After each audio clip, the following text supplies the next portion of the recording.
What's up, guys? So today I wasn't planning on making a video, but I just found my first shed of the day, so I decided I am going to make a video. And today I want to talk about the popularity behind shed hunting and why so many people do it.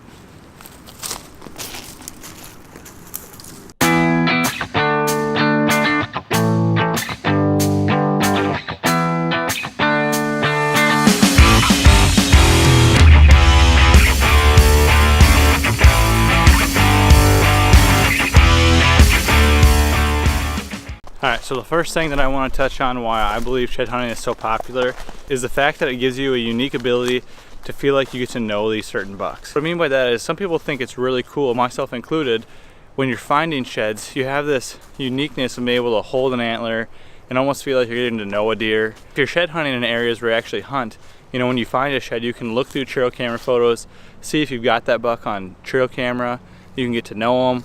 And as the years go by, and if you keep on finding antlers, you're able to do this more and more, and it just gives you this really cool feeling of being able to seemingly feel like you're getting to know a buck. And that's definitely one reason I believe that shed hunting is pretty popular.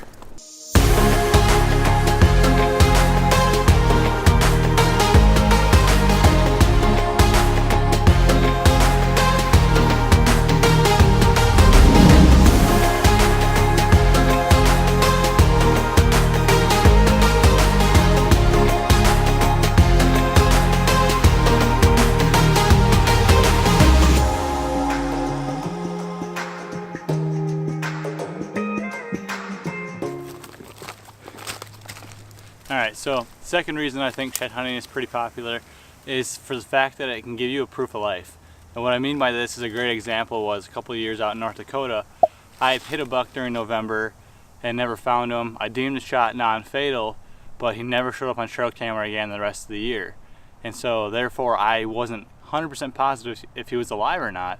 But come shed season, I was able to find one of his sheds, and that told me that he at least survived through the rest of the season, all winter until he shed, and that gave me confirmation that he was still alive. Now the next year he ended up being killed by a different hunter, but the point remains the same. It gives you a proof of life, so there's any time that a buck hasn't shown up on camera and you don't know if he's around anymore, but if you can get out there and find his antler, I can tell you that he's still alive and give you hope for the following season. And let's be honest, as deer hunters, if we have a little bit of hope, that can go a long ways for us.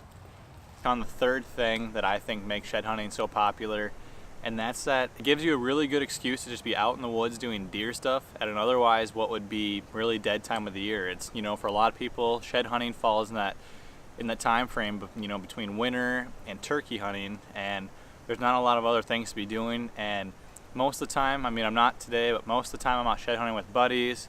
Gives you an excuse to be out in the woods, looking at deer sign, you know, finding antlers. To me is just a cherry on top. I mean, I put in somewhere in the realm of 10 to 15 miles already this year, which isn't a ton. I haven't really walked a lot, but in that 15 miles I found 3 antlers. So it's not like I'm finding antlers all the time, but it's still out here, and just a really good excuse to be out in the woods doing deer stuff. And with that, that's 3 reasons why I think shed hunting is so popular. If you got any others that I didn't touch on, drop a comment below, let me know. I'd love to start a discussion. And then if you could really help me out, if you just hit the subscribe button below, and even if you hit the bell to get notifications when I upload new videos, that'd be awesome. Do all those things that YouTubers harass you to do, but it really does help a lot. So, and with that, I'm gonna go hit the woods for a few more hours, and if I find anything cool, I'll show you.